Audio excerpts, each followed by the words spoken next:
The views and opinions expressed on this program are not necessarily those of this station, JVC Broadcasting Management, or its sponsors.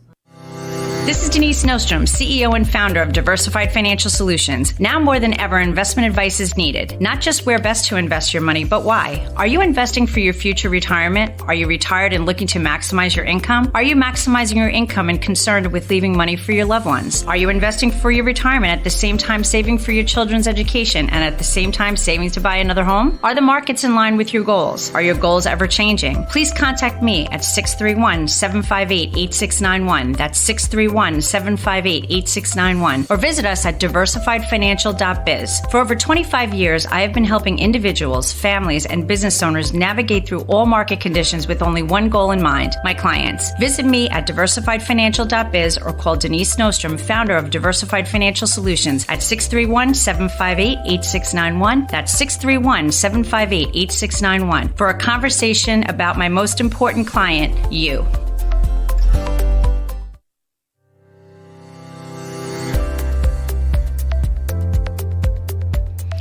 Hello and welcome to Friday. I hope you are all doing well out there. You are listening to The Financial Chick Show, and I am the Financial Chick.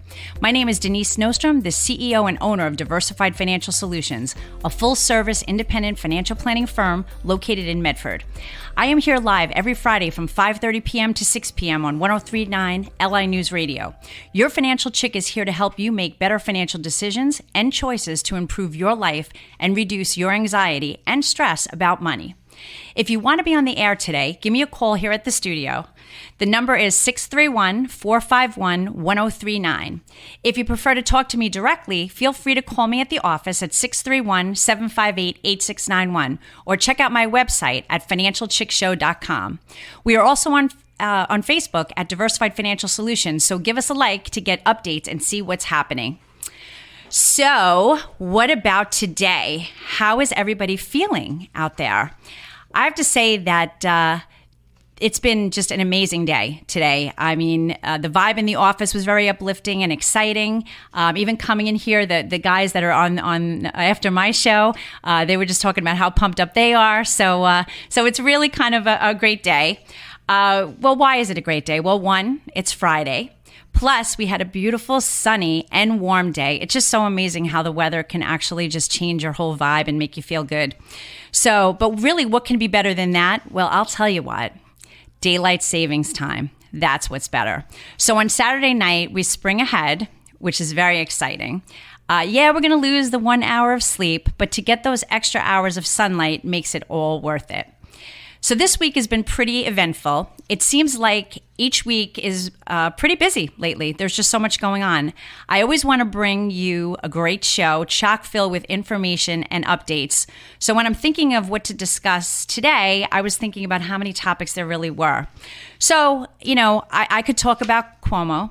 And, again, if you want to call the studio, we could certainly talk about that, 631-451-1039. Talk about Cuomo and his drama, or the fact that we have a president now that will not have any press conferences, even though he promised complete transparency.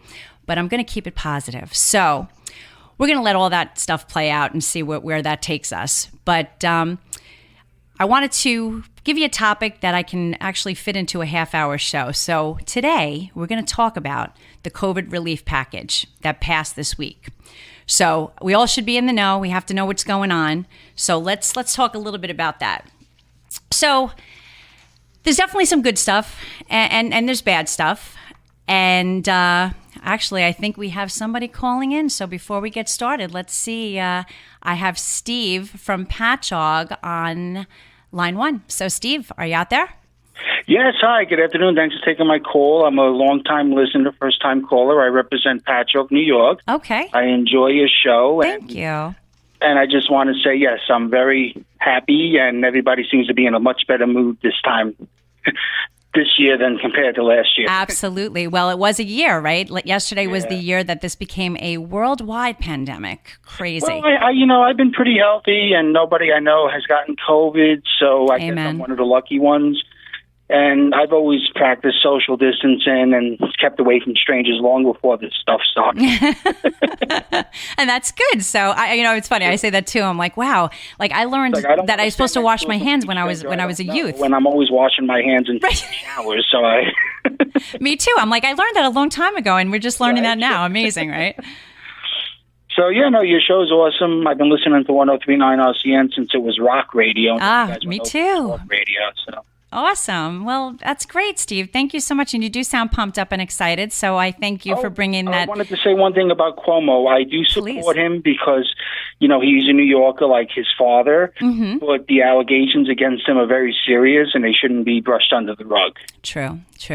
No, it's true. I mean, certainly he's done good things. And, we're learning some. Put it this way. If he's running for re-election tomorrow, I am very proud to admit that I would vote for him.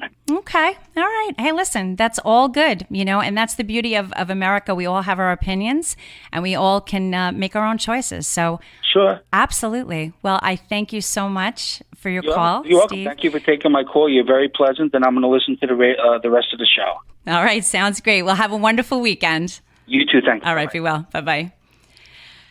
So, we thank Steve. That was an awesome call. Again, people are pumped up and excited, and that's what we want to we want to bring to the radio program here. It's exciting. So, again, if you want to call, if you have something you want to talk about, 631-451-1039 is the number here at the station. But I'm going to go back to the COVID relief package. And like I was saying, there's good stuff and there's not so good stuff. So let's talk about some of the good stuff. So there's direct relief for restaurants in the package. So as we know, the hospitality and restaurant industries were decimated by this pandemic. Targeted relief for these impacted businesses is definitely an important thing. I mean, all through the pandemic, obviously, we've all tried to help out, by doing takeout, curbside, whatever the case may be. Actually, I'm going out with some friends tonight to help the restaurant industry because they definitely need it. So that's one really good thing. There's going to be stimulus checks that are coming for those who need them. So while the economy is coming back, there are still many people who are struggling out there. I mean, you may be one of those people that are still out of a job or just having some issues or recovering from coronavirus or whatever the case may be. So direct aid to these people or to all, whoever's getting it that can prove hardship will help them pay for their mortgages and the rent and put food on their family's table. So this is all a really, really positive and good thing. Another thing is some local and state relief. So many states and local governments were hit hard by the initial impact of the virus, obviously with everything closing down and everything just not being able to run as it would normally be in a normal economic environment. So in the early months, these economies were closed down and sales tax revenues, of course, fell off a cliff. I mean, there was nothing coming in. So some aid to localities is justified, but it like as I go into the negative stuff, the way that it's played out, it is not positive. So we're happy that some local and state relief is there, but it should be a little bit more curtailed. So let's go to the bad. And I'm sorry, there is more bad than good, unfortunately. So let's take it the first thing. First thing is that it's brutally expensive. This is a $1.9 trillion. And if you can wrap your head around trillion, I don't think most of us can, but it's a $1.9 trillion price tag that is added to the already last year $4 trillion that was spent on the virus when the virus first came to be. Now, that made a whole lot of sense because at that time, we just needed to do things quickly. Now, unfortunately, at the same token, what would I call it? The knee-jerk reaction. Sometimes when we just do things in a knee-jerk fashion, when we think about it later that it's not so good, same things happen with government. But right now with the economy that's picking up and the vaccines that are going to the final stages, these are all wonderful things. We're going to see a release of pent-up demand, no doubt about it. That is likely going to lead to a booming economy. People are going to start traveling, going to restaurants. For people that didn't feel comfortable, they're going to get back out there. They're going to travel. They're going to go to plays. They're going to go to hopefully some live events. I miss my music events. But all of this stuff is going to happen. So it's hardly justified to put our children and grandchildren into further debt unnecessarily. The best way to bring the country back is to open it up and not just throw more money at it. And that's a way that I can understand last year, but this year, It just seems like it's a little bit too much, and we'll talk about why it's too much and some other reasons. All right, there's a thing called delayed school funding. So the bill is providing actually $130 billion to schools, yet it does not require them to open. So now you're putting money into schools that are may not all be open. Like I mentioned to you last week, Patrick Medford's opening full time for all the students very soon. My daughter's going back. But the money that's going to battle COVID in schools, despite the fact that the vast majority of it cannot be spent in this fiscal year. So by the time the money is actually available, the pandemic will hopefully be over. I mean, most likely it will be. So that's something that's, the government just makes me crazy sometimes. I mean, when I run my business, you try to be fiscally conservative. You want to do the best you can. I'd rather pay my employees than burn money in a wasteful way. But this is what the government does. So when we come back, we're running into the commercial right now. When we come back, we're going to talk a little bit more about the coronavirus relief package that was passed this week. This is the Financial Chick. The company's Diversified Financial Solutions. And we look forward to seeing you after the commercial break. And we'll talk more.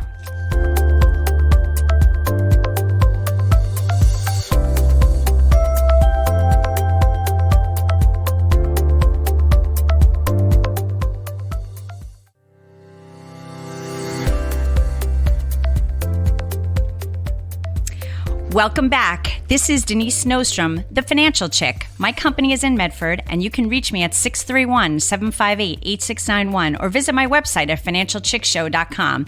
We are here to help you on your financial journey. Over the years, things change, and we are here to help you navigate all those changes. So if you were here before the commercial break, we were talking about the COVID relief package and basically how that's going to affect each and every one of us. So I went over some of the good parts of the plan, the direct relief to restaurants, stimulus checks for those who need them, and some local and state relief. And now we're talking about some of the not so good parts of the plan. One, that it's brutally expensive, with a price tag of $1.9 trillion. We talked a little bit before the break about the delayed school funding. But the next thing is checks to people who don't need them. Now, again, it's hard to kind of pick and choose who is in need and who is not. But the bottom line is that, there's a lot of people that are getting the checks that, really may not need them. And that's kind of a tough thing. We all think that this money comes, you shake a tree and it comes off. This is money. It's all of our money that we pay through taxes. And if we're not paying the taxes now, eventually we're going to have to pay those taxes. So, there are many Americans who never lost their job and actually made more money over the past year than in previous years. So why would we be giving them free money? Obviously, nothing is free, like I had just said. These expenditures must be paid back with interest by our children and grandchildren, and they will lead to unnecessary inflation down the road. So basically what's happening is each person is going to get $1,400, but if you have children, each of the children that you have will also get $1,400. So each dependent will be worth, will be another $1,400 check. This is just for individuals that make under $80,000. And couples that make under $160,000. So there was a few changes from the last stimulus bill, but I'm going to put out a proposition for all my listeners out there. So maybe you've never invested. Maybe you don't really need the check. Let's be honest, it's free money, right? So I want you to put it to good use. So if you've never invested, or maybe you have invested, or maybe there's things that you wanted to do, give me a call. Call my office at 631-758-8691.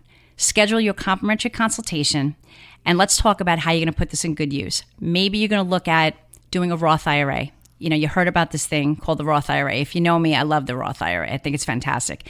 Most people can get it. If you make too much money, you can't. But if you don't have a Roth IRA, you're missing out big time. So take that $1,400, open up a Roth IRA. I'll show you how to do that. Maybe you'd always wanted to open up an investment product. You wanted to get a mutual fund, or maybe buy a stock, have a stock account. This is the stuff that you can do. And, some people say, well, maybe I'm a little scared. The market's high. I'm going to show you ways that you get into the market that you're not going to be fearful. Get into it slowly, especially if it's the first time you're investing or you're opening up a new account. It can be scary at the heights. But what you're going to do is you're going to take a gingerly approach to this, like putting your toe in the water. So Roth IRA, maybe an investment account. Maybe you never open up that 529 or a college account for your kid or your grandchild. Take this money, put it to good use. What are you going to do? You're going to put it in your bank account. You're going to get 0.1 on a savings. It's nothing. I mean, that's probably the biggest calls I get right now. People say, what am I going to do? My savings account is paying nothing. I need to do something else. So I'm deploying different alternatives for people all day long about how to do this money. Now, this is money that you're getting for free. So use it the way you can. I mean, even if you bought a stock, let's say you bought Pfizer, a dividend on a Pfizer stock is upwards of 4.5%. So, these are the things that you can do to make your life that much better. So don't waste this opportunity. Another thing that's going to happen in the plan is more money to stay unemployed. Now, I know a lot of people, it's tough to get a job out there, but at the same time, in the same breath, we're hearing so many people that are hiring right now. So there's a lot of opportunity out there too, because people are moving from here and there. So bonus unemployment checks that are going to give workers more money to stay home than to go to work. This will keep the unemployment level at artificially high rates at this point. Now you may say, oh my God, but that's okay. I don't understand. Think about this. Now this is how it hits us in our pockets. When we have people working and we have full unemployment, that money, when you get your paycheck, you pay into federal, you pay into state, you pay into Medicare, and you pay into Social Security. When people are not working and they're taking money from the government, none of that stuff is getting put into the federal or the state or the Medicare or Social Security. So think of it as our budgets. So the federal budget, if they can't make their income, think of it as your household. If they don't have the income to pay their expenses, there's a problem. That happens on the federal, that happens on the state level. Now, I'm going to hit you right where it hurts because this is where it's really tough. Think about people, Social Security and Medicare. All right. So you're always worried, oh my gosh, I'm not going to get my Social Security. I'm not going to get Medicare. These programs are not going to last. If people are not working and paying into Social Security and Medicare, how do you think that affects those particular entitlements? It doesn't affect them very well at all. So when you have people working, everything kind of works. It's kind of like a fine oiled machine. So yeah, you're going to get your extra $300, or it's going to be not extra, but you're going to get $300 per week down from the $400 a week. And this is going to go through September 6th of 2021. And then they did make a change too. Again, we're struggling after the pandemic, but they put into the provision that the first $10,200 is not going to be taxable for people earning under $150,000. Now that seems a little weird, but if your spouse makes $150, whatever, then you wouldn't have the first $10,200 of your unemployment taxed. But the bottom line is that, it sounds like a great thing, but we've got to get people back to work. And with the vaccines and with everything that's moving along, we're going on a positive fashion. So throwing money again at people may or may not be a good thing. I'll leave it at that. Stimulus checks, just as a point of information, are going to be going to prisoners. So again, just an interesting facet to the whole bill. One of the biggest parts of the bill is that 91%, and that's right, I said 91%, is unrelated to COVID at all. So that means 9% of the $1.9 trillion is the only thing that's the 9% only has the worth with COVID. That's the only expenditures that are going to be due to COVID. So what's in this bill? So it's basically politicians' pet projects. And I think I talked about this a little bit last week, that, in our lives, we don't do this. If we did this, all of us would be broke and not have any money. If you have a goal, if there's something in mind that you want to do, let's say you're redoing your bathroom, right? And you have a budget for that. And let's say it's $25,000, just to throw out a number.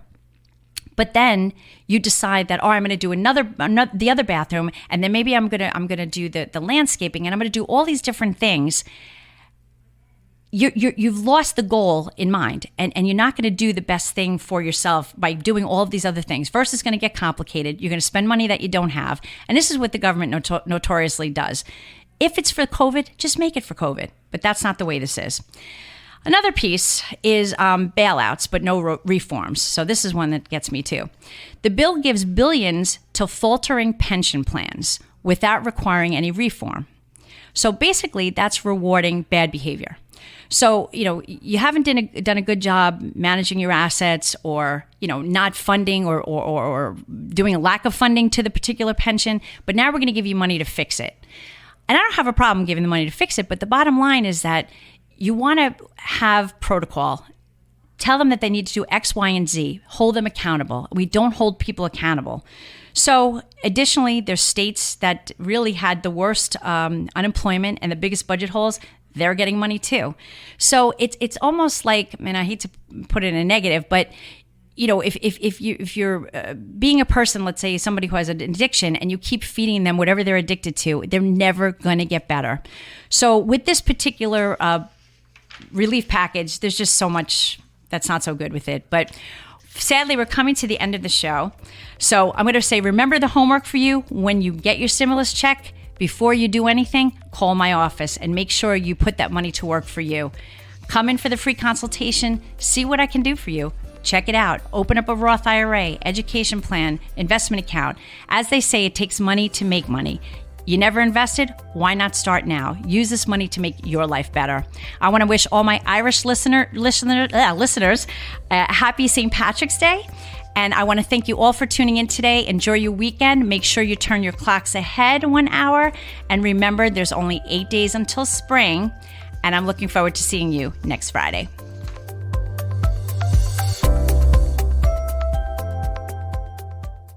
Advisory services offered through Blackridge Asset Management, LLC, a registered investment advisor. Securities are offered through Peak Brokerage Services, LLC, member FINRA, SIPC. Blackridge Asset Management and Diversified Financial Solutions are separate and independent entities from Peak Brokerage Services. The views and opinions expressed on this program are not necessarily those of this station, JVC Broadcasting Management, or its sponsors.